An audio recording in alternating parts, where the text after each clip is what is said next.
আজকের গল্প ফকির। কাহিনী বিভূতিভূষণ বন্দ্যোপাধ্যায়। গল্প পাঠে এবং সমগ্র পরিচালনায় আমি শুভাশিস। গল্প ফকির। ইচু মণ্ডলের আজ বেজায় সর্দি হয়েছে। ভাদ্র মাসের বর্ষণ মুখর শীতল প্রভাত। তালিদাবা কাঁথা ওর বউ, তার নাম নিমি, শেষ রাতে গায়ে দিয়ে দিয়েছিল।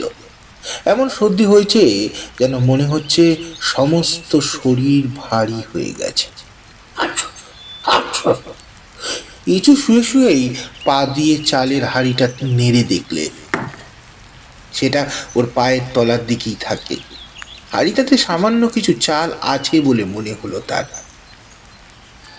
আজ কি জনে, আজ আর জনে যাব না, একটু পানি দে দেখি। নিমি বলল, ওর ওর বউ নিমি বলল জনে যাবে না, তবে চলবে কিসি। ইচু বলল, কেন কেন, চাল তো রয়েছে তোর হাড়িতে, সজনে শাক মাখ সেদ্ধ কর আর ভাত, নুনও তো আছে। নিমি বলল, এইটি এমনি পড়ে আছে মালাটার তলায়। ইচু বলল, তবে আর কি, পানি দে, নামাজ করি। পানি দে, নামাজ করি। ইচু জল দিয়ে হাত মুখ ধুয়ে অজু শেষ করে ফজরের নামাজে বসে গেল। এটি তার জীবনের অতি প্রিয় কাজ বাল্যকাল থেকে। মজুরি করতে না যেতে পারে সে, কিন্তু নামাজ না করে সে দিনের কাজ কখনো আরম্ভ করেনি। নিমি বলল, উঠেছে যখন তখন জনে যাও। আজকাল যুদ্ধের বাজারে 10 আনা করে জন, অন্য সময় 3 আনা হতো। যে হাড়িতে যদি চাল থাকতো দেখলে তো, তবে তুমি আর জনে যাবে না, কিন্তু ভালো না। ইচু বলল, নমাজের সময় ঘ্যান ঘ্যান করিস নি তো বাপু, একটু চুপ কর। নমাজ শেষ করে ইচু দা হাতে নিয়ে বেরিয়ে গিয়ে একটু থেমে বললে, এই খিদে পেয়েছে, কিছু আছে রে? নেই বলল, কিচ্ছু নেই। ইচু বলল, দেখ না হাড়িটা, বড্ড খিদে পেয়েছে। নেই দুটো, নেই বলল, দুটো দুটো কটা পানি দেওয়া ভাত পড়ে আছে, আর কিছু নেই। কিছু বলল, তাই দে, বেলা না খেয়ে গেলি দুপুরবেলা তো এমন খিদে পায়, দাদুরটি হাত কাঁপে, কাজ করতে পারি নে। শাইলিপাড়া গ্রামের পাশ দিয়ে রেল লাইন চলে গিয়েছে। রেল লাইন পার হয়ে ফাঁকা মাঠ একদিকে, মাঠের মধ্যে বিল ভরা, ভাদ্রের বর্ষায় থই থই করছে তার জল। দাঁড়িয়ে দাঁড়িয়ে কাশবনে সবে ফুল ফুটতে শুরু হয়েছে। জলে কলমিলতা জালের মতো বিস্তৃত হয়ে আছে। খেজুর বন, খেজুর গাছের মাথায় তেলাকুচো লতার দুলুনি, টুকটুকে লাল তেলাকুচো ফল, সবুজ পাতার আড়াল থেকে উকি মারছে। ফিঙে পাখি ঝুলছে রেলের তারে। রামাগোয়ালা জন মজুর নিয়ে ধান কাটছে তার নিজের জমিতে। ইচুকে দেখে বললে, ইচু, যাবো কোথায়? ইচু বলল, এই সনেকপুরের বিলি ধান কাটতি। রাও বলল, কতজন জন নিচ্ছে, কত করে জন দিচ্ছে? এই 7 শিকে করে বিঘে। আমাকে আগুন দেবা? নিয়ে যাও, বিনা ঝোপের ধারে মালসা আছে। ভাত খেয়েই চলে এলাম, হাফ জিরুতেও পারিনি। তামাক না খেলি কাজে মন বসে। মালসা থেকে আগুন নিয়ে তামাক খেতে খেতে চলল ইচু।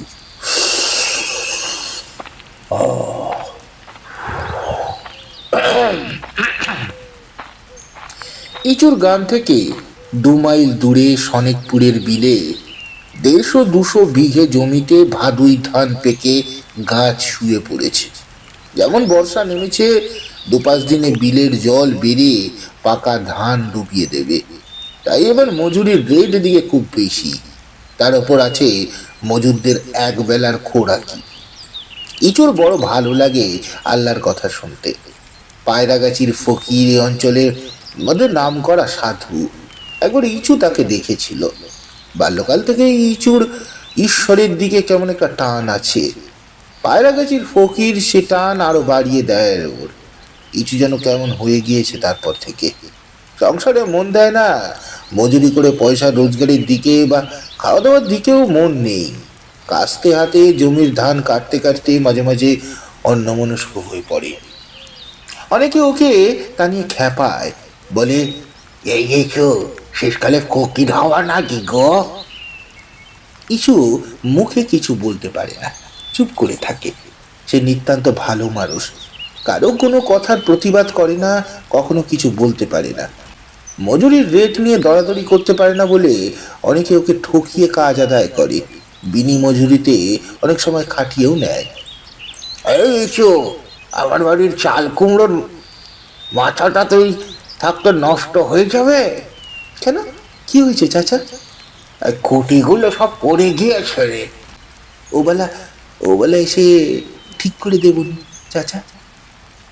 ইচু কথা ঠিক রাখতো নিজের।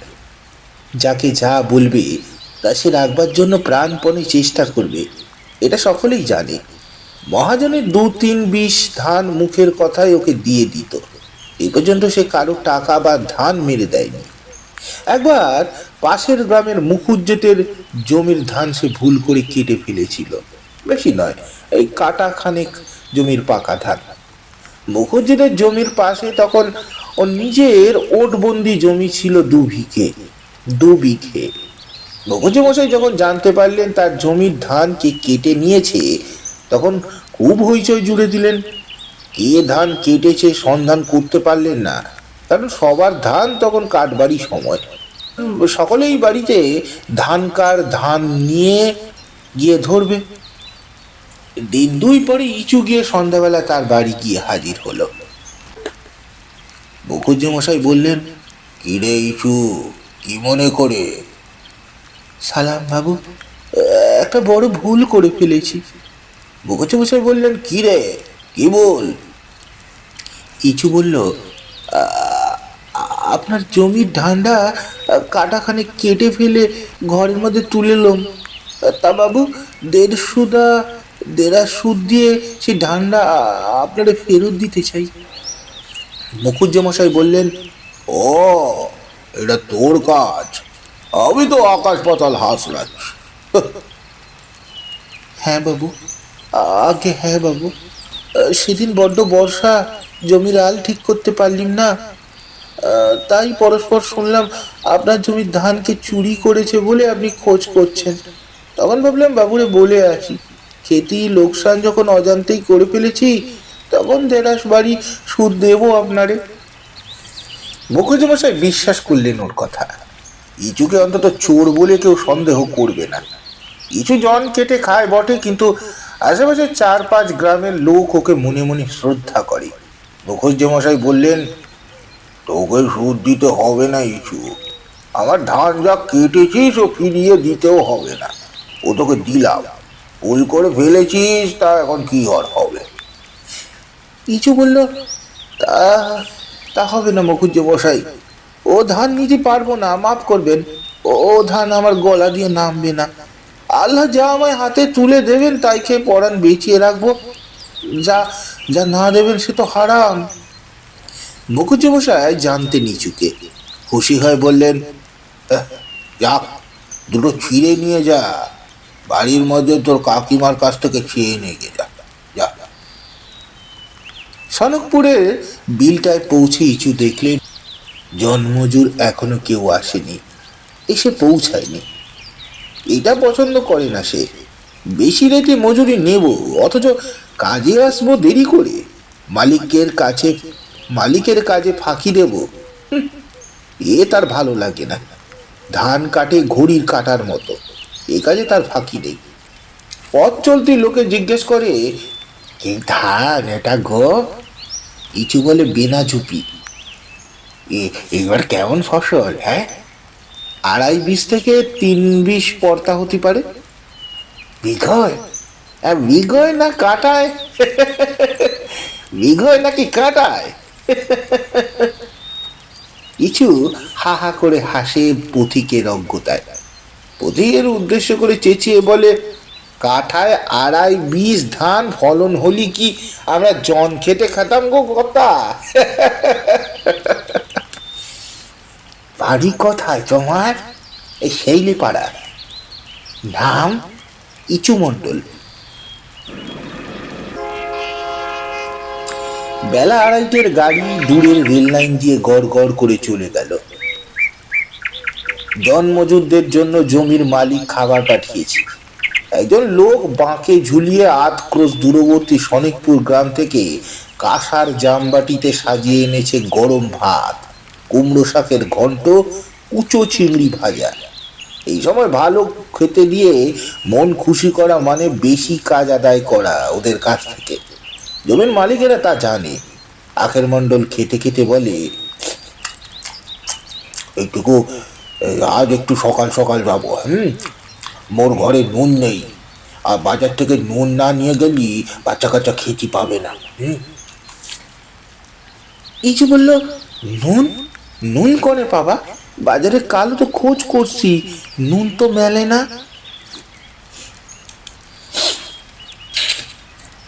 আখের বলল, ও মা, আলুনি খেয়ে খেয়ে তো মুখি তো পোকা পড়ে গেল। ইচু বলল, আর অন্ধকারে খেয়ে খেয়ে চোখি তো ঢেলা বেরোলো। কেরাচিনি তেলের মুখ দেখিনি কতকাল জানো। আখের বলল, এই কুমড়োর ঝালটা তো বেশ করেছে। হ্যাঁ, শনিকপুরের এরা খেতে দেয় ভালো। হ্যাঁ, পেটটা ভর্তি করে দেয়, পেটটা ভরি খেতে দেয়। কেরাচিনি পাবে কোথায়? খাওয়া দাওয়া শেষ করে আখের মণ্ডল দা কাটা তামাক সাজলে কলকেতে বেশ করে আগুন ধরিয়ে প্রবীণ রমজান মণ্ডলের হাতে দিয়ে বললে, আদা আদা ধরো চাচা, আদা ধরো চাচা। ইচু বললে, চাচা তো তোমার বয়স 20? রমজান বললে, তা এবার জোড়া বন্য হয়ে গেল, সেবার আমি গরু চড়াতে পারি। 30 কি 40 পেরোয়। কেউ বিশেষ বুঝতে পারলে না। জোড়া বন্যা কত বছর পূর্বে কোন সালে হয়েছিল কেউ জানে না। রমজানের বয়স কম করে 70 ছাড়িয়েছে। যখন সে গরু চড়ায় তখন এরা কেউ জন্মায়নি। সংখ্যা সম্বন্ধে জ্ঞান এদের নিতান্ত সীমাবদ্ধ। বেলা যায় যায়, 5টার গাড়ি গড়গড় করে মাদলার বিলের ওপর দিয়ে চলে গেল। ঝিঙের ক্ষেতের ফুল ফুটেছে শনিকপুরের মাঠে। নোয়ালি সর্দার যাতে বুনো। শনিকপুরের মধ্যে অবস্থা সম্পন্ন। গরুর পাল তাড়িয়ে নিয়ে যাচ্ছে গ্রাম্য পথ ধরে।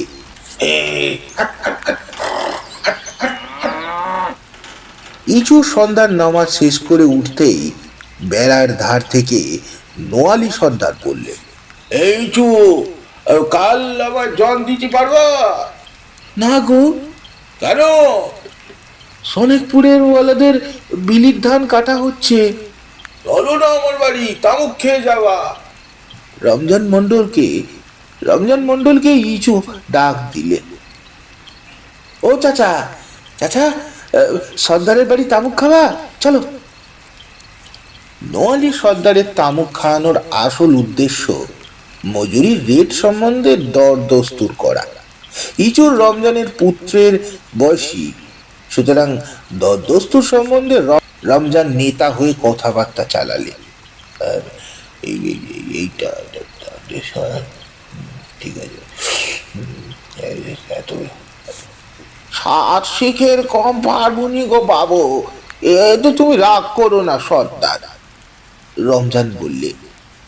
নোয়ালি বললে, রমজান কাকা, তার চেয়ে আমার আমার গলায় পা দিয়ে হেলো না কেন? হ্যাঁ। রমজান বলল, ও অন্যায্য তো কিছু বলিনি। নোয়ালি বলল, অন্যায্য নয় চাচা, যা ছিল 14 আনা তাই 7 শিখে। এটা ভেবে চিনতে কথা বলো। 5 শিখে করো, আর চাল ডাল মাছ পেটিয়ে দেবো নিকে তোমরা রান্না করি খেও। মোদের রান্না তো তোমরা খাওয়া না। আমাদের পুকুরি এবার তো এত বড় বড় চ্যাং মাছ, আমার পুকুরই তো এবার এত বড় বড় চ্যাং মাছগুলো। দোয়ালি সর্দার হাত দিয়ে কাল্পনিক মৎস্যের দৈর্ঘ্য নির্দেশ করলে, যদি লোক দেখিয়ে এদের কাজে টানা যায়। রমজান ঘাড় নেড়ে বললে, ও হবে না সর্দার, 7 শিখের কম করলি। ঠিক আছে। নোয়ালি বলল, এক কুলকে ধরাও চাচা, আরে গাছের জালি শশা গোটা কাটেক নিয়ে যাও, দুজনে খেয়েও। রমজান বলল, হ্যাঁ শশা ফুটেছিলে? মাচার শশা না মেঠো? নোয়ালি বলল, আরে মেঠো কোথায় পাবো চাচা, এই যে উঠোনটায় মাচা করে দিয়েছিলাম, শিম বরবটি শশা, কিনে খাবার তো ক্ষমতা নেই মোদে, তরি তরকারির আগুন দাম। রমজান বলল, সে কথা আর বলো না, হাটে বাগুন কিনতাম পয়সায় 2 সের 3 সের, এখন বলে নাকি 8 আনা সের।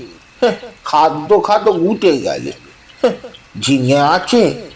নোয়ালি বলল, তা তোমার বাপ মায়ের আশীর্বাদে 2 কটা দেবো খানি তুলে খেও। রমজান বলল, চাকে 5 শিখে দিও সর্দার, কারো কাছে পেরকাশ করো না যেন এ কথা। ইচু আর রমজান তামাক খেয়ে ঝিঙে ও শশা নিয়ে উঠে চলে গেল। নোয়ালি সর্দারের উদ্দেশ্য সিদ্ধ হয়েছে, সে জানে রমজান জন্মজুরের নেতা, ওর কথায় দরদস্তুর ঠিক হয়, ওকে খুশি রাখলেই হলো। ইচুর বাড়ি ফিরতে রাত হয়ে গেল। নিমিকে বললে, এই হাত রেঁধেছিস? নিমি বললে, এই বেলা শরীরটা খারাপ, পানি দেওয়া ভাত আছে, খাও। ইচু বললে, তরকারি? নিমি বললে, না কিছু নেই। ইচু বললে, এই ঝিঙে কটা ভেজে দে। হ্যাঁ। নিমি বললে, হ্যাঁ রাঁধবো কি দিয়ে, তেল কনে, 5 পলা ধার করে এনেছিলাম অচিরন বিবির কাছ থেকে, এখন তো শোধ দিতে পারিনি, আবার কি ধার করতে ছড়বো? ইচু বললে, পোড়া তাহলে পোড়া। নিমি খিলখিল করে হেসে উঠে মুখে আঁচল দিয়ে বললে, ও মা, মুই কনে যাব গো, ঝিঙে পোড়া কেউ কখনো শুনিনি, খেতে পারবা না? পারবো, তুই দে। খাওয়া দাওয়া শেষ হলো প্যাকাটির আলো জেলে। তেল নেই, ঘরধর অন্ধকার, কে আসে কে যায় কিচ্ছু বোঝা যায় না। উঁচু ঝাড়ে কেউ ঝাঁকার ঝোপে জোনাকি জ্বলছে, উঁচু নিচু। দেবতা ঝিলিক মারছে। রাত্রে বৃষ্টি হবে বোধ হয়। ভাদ্রের গুমোট গরম। সারাদিনের হাড় ভাঙা কাটুনের পরে ইচু যেমন মাদুর পেতে শুয়ে পড়েছে, তখনই রাজ্যের ঘুম এসেছে ওর চোখে, আর জ্ঞান নেই।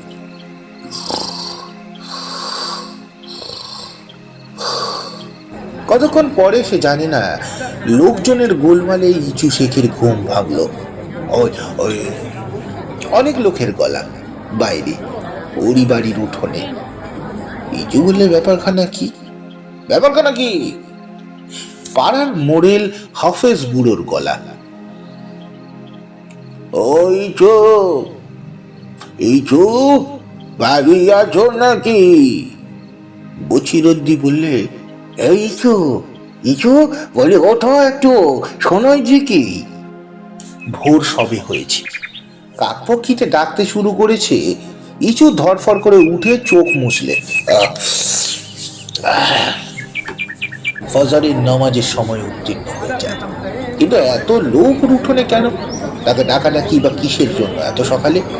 বাইরে এসে ঘুম চোখে সে উঠোনের দিকে চেয়ে অবাক হয়ে গেল। পাড়া শুধু মানুষ সব ওর উঠোনে। সে বিস্মিত সুরে বললে, হ্যাঁ কি হয়েছে গো মোড়লের পর? এইদিকে এসো, আগে একটু নমাজটা করে নি, দেরি হয়ে গিয়েছে। ইচু ঘরের পেছনের দাওয়ায় নামাজ সেরে নিয়ে আবার সামনে বেরিয়ে এলো। সবাই ওর দিকে একসঙ্গে এগিয়ে এলো, সবাই মিলে যেন একসঙ্গে ওকে কি বলতে চায়। ইচু ক্রমে উদ্বিগ্ন হয়ে উঠেছে, ওর বুকের ভেতর ঢিপ ঢিপ করছে, ভয় হয়েছে ওর। নিমি এই সময়টা গেল কোথায়? কি হয়েছে কি? এই সময়ের সঙ্গে ইচু শেখ ওদের পেছন কলের পুতুলের মতো চলল। রেল লাইনের দিকে সফলে যাচ্ছে। নাবাল ক্ষেতের এক হাঁটু জল পার হয়ে সবাই রেল লাইনে উঠল। একটা খেজুর ঝোপের আড়ালে রেল লাইনের ওপর উঠে সবাই থমকে দাঁড়ালো। হাফেজ ডেকে বললে, এইখানে এসো। কি ব্যাপার? ইচু এগিয়ে গিয়ে যা দেখলে তাতে তার মাথা ঘুরে গেল। সে নিজেকে পড়তে পড়তে সামনে নিলে। রেল লাইনের ওপরে একটা মৃতদেহ, একটা রক্তাক্ত মৃতদেহ, গলা সামনের দিকে গভীরভাবে কাটা, দেহের সঙ্গে একটি অস্বাভাবিক কোণে সৃষ্টি হয়ে চিত হয়ে পড়ে আছে। মৃতদেহ নিমির। তারপর আর তার ভালো কিছু মনে পড়ছিল না। গ্রামের লোক মিলে তাকে কত কিছু প্রশ্ন করতে লাগলো। সে কোথায় ছিল? নিমি কতক্ষণ ঘরে ছিল?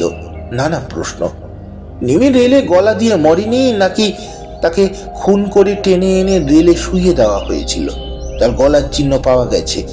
ইচু বুঝতে পারলে তার ওপর অনেক সন্দেহ এসে পড়বে। অনেকের সন্দেহ এসে পড়বে। পাশের গায়ে দফাদারদের সংবাদ দিতে লোক যাবে এক্ষুনি। তার আগে ইচুকে একবার জিজ্ঞেস করা দরকার। সে কোথায় ছিল তার জানা দরকার। সেজন্য গ্রামের লোক তার বাড়িতে ডাকাডাকি করছিল। ইচু মাথায় হাত দিয়ে বসে পড়লে। মুই কিছু পারি না চাচা, আল্লাহ জানে। মুই মরার মতো ঘুমুতি নিয়ে গেলাম। বৌরি কিছু বলিয়েছিলে? হ্যাঁ, ঝগড়া হয়েছিল? কিচ্ছু না চাচা। বউ ঘরে শুয়েছিল? ইচুর মনে এক ভয়ানক সন্দেহ উকি মারলে। এ প্রশ্ন কোনো লোকে করে? বছরুদ্দিন এগিয়ে এসে ওকে উঠিয়ে বললে, এই মোর কথা সবাই শোনো। ইচু সেই রকম লোকই নয়। চলো চলো এক্ষুনি বনগাঁয়ে ওকে মোক্তার বাবুদের কাছে। ভিত একটা কথা তারা বলবে। তাদের পরামর্শটা নেওয়া দরকার। এখানে থাকলেই এক্ষুনি দফাদার এসে ওকে বাঁধবে। তার আগে চলো মোরা 7 জন ওকে গিয়ে বনগাঁয়ে নিয়ে যাই, পরামর্শ নিয়ে আসি। পুলিশ গ্রেফতার করার আগেই কে যাওয়া। দেখা গেল প্রায় সকলেই যেতে চায়। ইচু ভগ্নস্বরে বলল, কিন্তু উকিল মোক্তারদের টাকা কোথায় বাবু? মুই কণ্ঠে দেব। মনাতে 1 টাকাও আছে কালকের জনের দরুন, তাতে হবে? মোড়ল বলল, টাকার জন্য তোমার ভাবনা হচ্ছে কেন?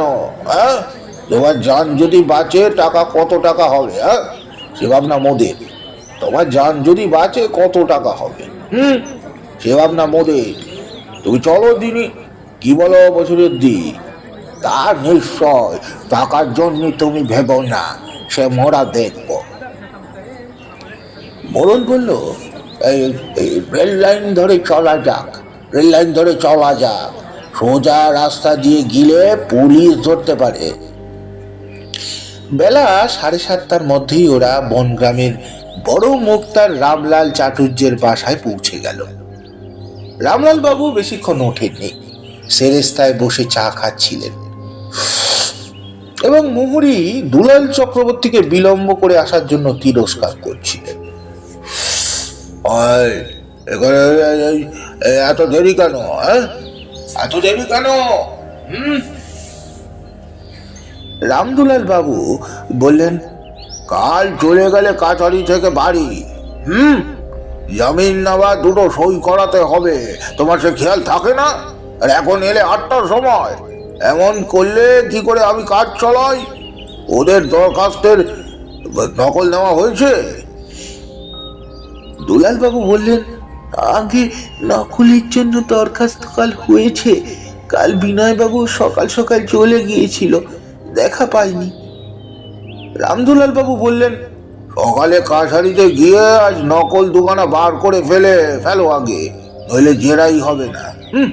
কে কোত্থেকে আসা হচ্ছে?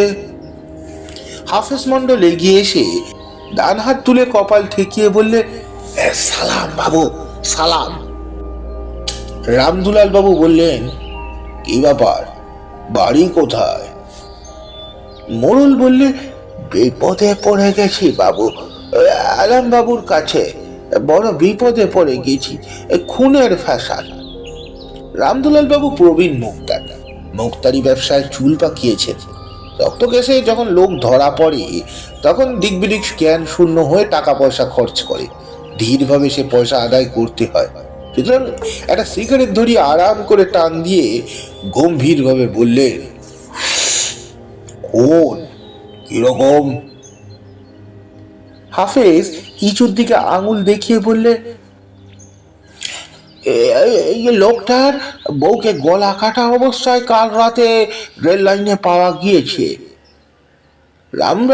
রামলাল বাবু বললেন, ওর কি নাম? ইচু। ও রাতে কোথায় ছিল? বাড়িতেই শুয়েছিল বাবু। বউয়ের স্বভাব চরিত্র কেমন ওর?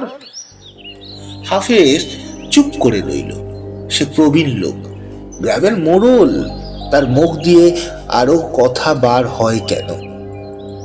বজরুদ্দিন সিং পাশ থেকে ঈষৎ গলা খাকারি দিয়ে নিয়ে সে বললে, ভালো ভালো বাবু, ভালো না। ইচু অবাক হয়ে বজরুদ্দিন মুখের দিকে চেয়ে রইল। নিমির স্বভাব ভালো ছিল না? কই, একদিনও তো সে নিজে কিছু জানে না। সে নিমির স্বামী, সেই কেবল জানে না, আর সবাই জানে। হাফেজ চুপ করেই রইল।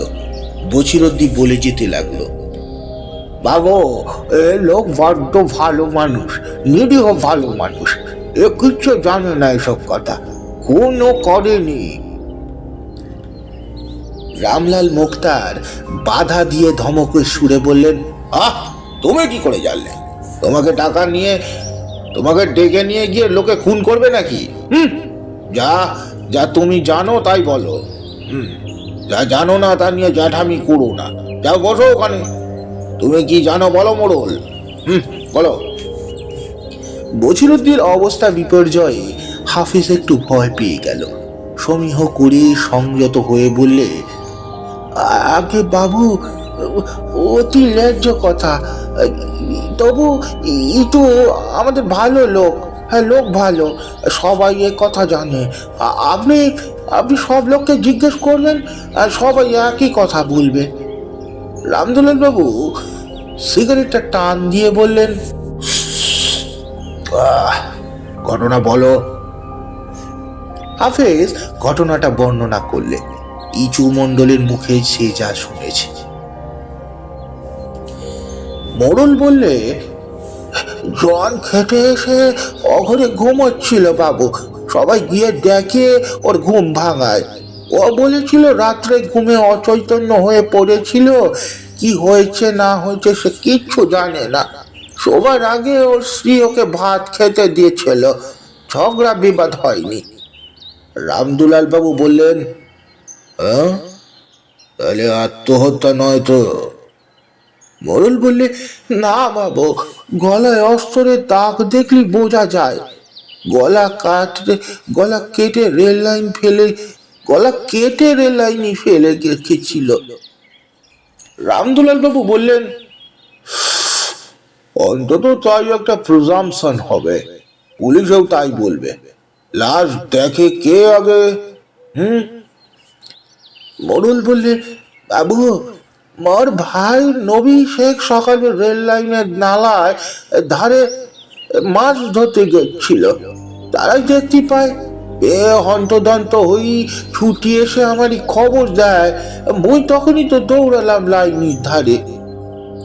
রামলাল বাবু বললেন, আচ্ছা আচ্ছা, থাক থাক, সুরাট হাল আগে হয়ে যাক, তারপরে দেখা যাবে।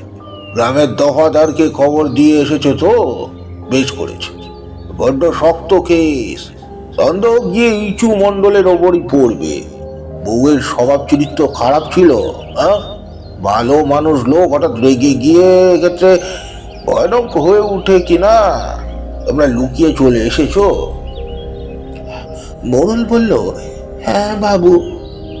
রামলাল বাবু বললেন, এই শোনো, একটা কথা শিখিয়ে দিই। ইজু, ইচু এগিয়ে গিয়ে সেলাম করে দাঁড়ালো। তার পা ঈষৎ কাঁপছে।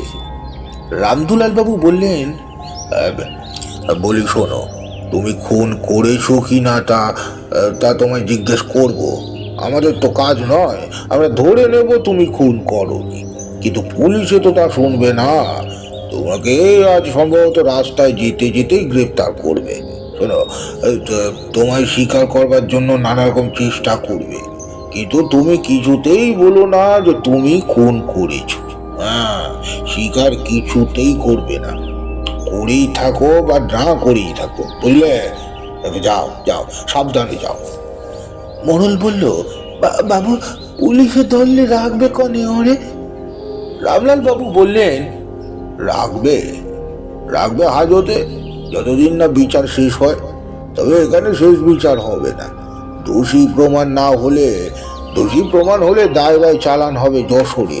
সেখানে জজ সাহেব বিচার করবে। বাড়ি গিয়ে পয়সা কড়ি জোগাড় করো গিয়ে, বড্ড ভেসাতে পড়ে গিয়েছ। অনেক টাকার খেলা, অনেক টাকার খেলা। হাফেজ ও বছিরুদ্দিন সব শুনে মাটির ওপর বসে গেল। বনগাঁয় মুক্তার বাবুর টাকাই জোগাড় হয় না, আবার যশোর জেলায় কোর্টের উকিল বাবুদের টাকা। গরিব গ্রামের লোক চাঁদায় কি জোগাড় হয়ে উঠবে? ইচুকে বাঁচানো মুশকিল হয়ে উঠল। এতক্ষণ পরে ইচু কথা বললে। এতক্ষণ সে একটি কথাও বলেনি। এইবার সে হাত জোর করে বললে, বাবু বাবু বাবু মোর একটা কথা বলার আছে। ওর মুখের দিকে সবাই চাইলেন, মুক্তার বাবুও চাইলেন। এইবার বোধহয় সব প্রকাশ করতে চাইছে লোকটা। এইরকম বলে তিনি জানেন, এইরকম ভাবেই বলে তিনি জানেন। হাফেজও বছিরুদ্দিন মুখ চাই করলে, কি জানি ওর পেটে কি কথা আছে। মানুষকে সবসময় বাইরে থেকে চেনা যায় না। রামলাল মুক্তার জিজ্ঞাসু দৃষ্টিতে ওর দিকে চাইলেন। ভাবটা এইরকম, বলে ফেলো না বাপু যা আছে পেটে। এমন অনেক ঘুঘুই তো আমি দেখলাম, তুমি এখন বাকি আছো। ইচু রামলাল বাবুর পা দুটো জড়িয়ে ধরে বললে, বাবু বাবু, মোরা একটা দরবার আছে, যাতে হয় আপনি তো দেখবেন। মই গরিব লোক, জন খেটে খাই। আপনার পয়সা হয়তো মুই দিতেই পারবো না। গরিব বলে দয়া করে একটা আবদার রাখবেন মোর। আল্লাহ দিন দুনিয়ার মালিক, আপনার ভালো করবে। রামদুলাল বাবু বললেন, আহা, বাঁচবো না? কি কি বই বলো বলো, কি কি বলো। বাবু বাবু, যেখানে মোরে রাখে ঝা করে খেতি নেই, কিন্তু বাবু আপনি এইটা বলে দেবেন ব্যবস্থা করে, যেন 5 ওয়াক্ত নামাজ আমি সেখানে পড়তে পারি। আর কিছু আমার বলবার নেই বাবু। রামদুলাল বাবু সেরেস্তায় বজ্রপাত হলেও লোকটা অতটা চকিত হতো না। হাফেজ ও বছিরুদ্দিন আবার পরস্পরের মুখ চাওয়াচাই করলে। ঘুঘু মুক্তার রামলাল চারুজে হা করে মুখের দিকে চেয়ে রইলেন। এরকম কথা এই সময় তিনি সামান্য একজন গ্রাম্য লোকের মুখ থেকে আশা করেননি। যে খুনের দায়ে আজ পথেই হয়তো পুলিশ কর্তৃক গ্রেফতার হবে সে। আজ বাদে কাল যাকে দায়রায় চালান দেওয়া হবে শত অসুবিধা, অর্থনাশ, নির্যাতনের সামনে, নির্যাতন যার সামনে, তার আর আইনের খাড়া যার মাথার উপর ঝুলছে নিষ্ঠুর নিয়তির হৃদয়হীন রক্তাক্ত ইঙ্গিতের মতো। রামদুলাল বাবুই সেদিন বাল লাইব্রেরিতে গিয়ে গল্প করছিলেন। সত্যি অবাক হয়ে গেলাম ভায়া, যখন লোকটা আজ ওই কথা বললে। আজ যাকে পথে অ্যারেস্ট করবে পুলিশ, কাল পূর্বে হাজতে যার সব যেতে বসেছে, সেই সব ওই ধরনের রিকোয়েস্ট করতে পারে। এই ধরনের রিকোয়েস্ট করতে পারে আমার মাথায়ও আসেনি। আমি আগেই ভেবেছিলাম বুঝি কনফেস করবে। সামান্য একটা লোক, আমার চোখে জল এসে পড়লো ভায়া। ওরা সব বলে চলে গেল। কিছু শেখকে ওরা বাজার থেকে পেট ভরে তেলে ভাজা সিঙ্গারা, কচুরি আর মুড়ি খাওয়ালে। হাফেজ বললে, ওরে 4টে হোটেলের ভাত খাইয়ে নিলি হতো, পুলিশ ধরলি কোথায় নিয়ে যাবে, আজ তো খাওয়া হবে কিনা ঠিক নেই। কিন্তু কিন্তু অত সকালে হোটেলে ভাত পাওয়া গেল না। রাস্তা চলতে লাগলো সবাই। দুপুরের কিছু দেরি আছে। ইচু পথের পাশে একটা বটতলার ছায়ায় নামাজ পড়তে শুরু করলো। আর কোনো দিকে তার কোনো কথা মনে থাকে না। ঝিরঝিরে হাওয়ায় আজ পথের ধারে গাছতলার অপূর্ব আনন্দ ও শান্তি নেমে আসে প্রাণীর নামাজের সময়। সে সব ভুলে যায়, চোখে যেন জল আসে। নিমি নিমি কত ভাত রেঁধে দিয়েছে, কত আদর যত্ন করেছে। তার স্বভাব চরিত্র খারাপ ছিল, সে তো কিছু জানে না। নিমির জন্য বুকটার মধ্যে একটা বেদনা। নিমিকে সে খুন করবে, কাউকে কখনো খুন করার কথা তা তো মনে আসেনি। আল্লাহ তাআলা সাক্ষী আছেন সব কাজের।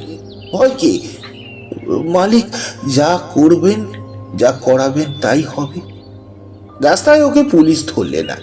বেলা 2টোর সময় বাড়ি ফিরে ওরা দেখলে পুলিশ দফাদার অপেক্ষা করছে ওদের পাড়ার বড় মোড়লের বাড়ি। লোক গিজগিজ করছে, ডাক হাক, সাক্ষীর জবানবন্দি হতে বিকেল হয়ে গেল। সাইলিপাড়া গ্রামের সবাই এক বাক্যে দারোগার সামনে বললে ইচুর দ্বারা এখন হয়েছে তারা কেউ বিশ্বাস করে না। জবানবন্দিতে আরো প্রকাশ পেল ইচুর স্ত্রী নিমি প্রায় রাত্রে স্বামীকে ঘুম পাড়িয়ে বাড়ি থেকে বেরোতো একা। গ্রামের মধ্যে তার প্রেমিকের অভাব ছিল না, প্রেমের প্রতিদ্বন্দ্বিতাও চলতো। দারোগা ইচুকে সামনে ডাকিয়ে প্রশ্নের পর প্রশ্ন করলেন। শেষে বললেন, তুমি তো কিছু জানতে আমার স্ত্রীর চরিত্র খারাপ ছিল? ইচু বলল, না দারোগা বাবু, কিছু তো জানি না মই। দারোগা বাবু বললেন, জানুন, এতে চালান দিলে তোমার ফাঁসি হতে পারে। ইচু বলল, আল্লাহর যদি তাই মর্জি, মোর মনে এইটুকু খেদ থাকবে না দারোগা বাবু। তেনার যা মর্জি তাই করুন, তাই করুক, ওই খুশি ছাড়া অখুশি হব না। বুড়ো হাফেজ মন্ডল এগিয়ে এসে দৃঢ় কণ্ঠে সোজা হয়ে দাঁড়িয়ে বললে, কাকে কি বলছেন বাবু? হ্যাঁ, আল্লাহর কথা উঠলে ওর চোখ দিয়ে পানি পড়ে। অমন লোক এই দিগরে নেই। দারোগা বললে, তুমি কাল রাত্রে কোথায় ছিলে? ইচু বলল, ঘরেই শুয়েছিলাম। মরার মতো ঘুম এসে চকি সনেকপুর বিলির জন খাটলাম সারাদিন। ওনারা ডাকলে সকালবেলা, তখন মুই ঘুম ভেঙে উঠি। দারোগাবু অভিজ্ঞ লোক, পুলিশের চাকরি অনেক দিন করেছেন। কে সাধু কে বদমাইশ চেনেন। ইজুর দ্বারা এ কাজ হয়নি। ওর মুখের দিকে চেয়ে তখনই বিদ্যুতের লেখা বাণীর মতো তার মনের মধ্যে সত্য উদয় হলো। সে সন্ধ্যায় ইচু নামাজ সেরে ভাঙা খালি ঘরে ঢুকতেই ওর প্রাণটা হাহা করে উঠল। নিমি, ও নিমি, মরে ভাত এনে দে। সে আপন মনেই ডাকলো। নিমিকে কত ভালোবাসতো। সে যা বলে ওইসব সে বিশ্বাস করে না। বিচার করবার সে কেউ নয়। নিমিকে সে ক্ষমা করেছে। নিমি, নিমি, মরে ভাত এনে দিলি নে। পরদিন গ্রামের লোক সকালে উঠে ইচুকে আর তার ঘরে দেখতে পেলে না। সে এক বস্ত্রে বাড়ি থেকে বেরিয়ে গিয়েছে কখন। গৃহস্থালির হাড়ি কলসি, নারকেলের মালা, 2-3খানা পিতলের ঘটিবাটি সব ফেলে রেখে গিয়েছে। খোলসেখালি গ্রামের প্রান্তে নদী তীরের তেঁতুল গাছের তলায় পর্ণকুটিরে একজন ফকির কোথা থেকে এসেছে। সন্ধ্যার আকাশের নীল পটে মেঘের রচনার সঙ্গে সঙ্গে সেই খেজুর চটা বিছিয়ে নদীর ধারে যখন নামাজ পড়ে, তখন লোকে সবিস্ময় তার মুখে দেখেছে এক অদ্ভুত আলো। প্রভাতীর তারার মৃদু জ্যোৎস্নার মতো এক সন্ধ্যা ভিক্ষা তার উপজীবিকা। সবাই ওকে মানে, ভক্তি করে। ওর নাম ইচু ফকির।